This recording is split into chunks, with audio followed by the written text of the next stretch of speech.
અંકલેશ્વર પાસેના national highway number 48 ઉપર mullet toll plaza પાસેથી ભરૂચ એલસીબીએ પોલીસે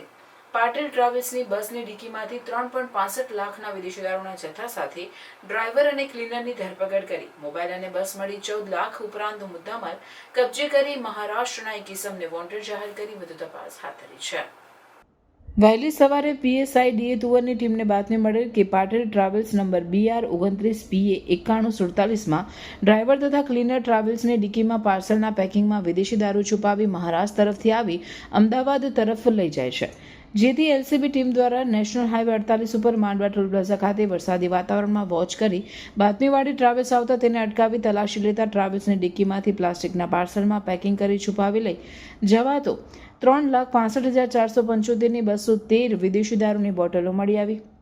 જે બાબતે ડ્રાઈવર અને કંડક્ટરની પૂછતાછ હાથ ધરતા આ વિદેશી દારૂ પ્રવીણ નામના વ્યક્તિએ મુક્તાનગર મહારાષ્ટ્ર તિરંગા હોટલ કમ્પાઉન્ડ ખાતેથી ભરી આપેલ અને અમદાવાદ શહેરમાં રામોલ ખાતે બસ પાર્કિંગમાં મૂકી ત્યારે ફોનથી જાણ કરવામાં જણાવેલ. જેના પગલે વિદેશી દારૂ અને લક્ઝરી બસ તેમજ 2 મોબાઈલ મળી કુલ કિંમત ₹14,05,475ના મુદ્દામાલ સાથે રાજસ્થાનના ડ્રાઈવર અને ક્લીનર ભગતસિંહ ભાટી તેમજ કલ્યાણસિંહ ચૌહાણની અટકાયત કરી દારૂ મોકલનાર પ્રવીણને વોન્ટેડ જાહેર કરી તેઓ વિરુદ્ધ અંકલેશ્વર શહેર B ડિવિઝન પોલીસ સ્ટેશન ખાતે ગુનો રજીસ્ટર કરી કાયદેસરની કાર્યવાહી હાથ ધરેલ છે.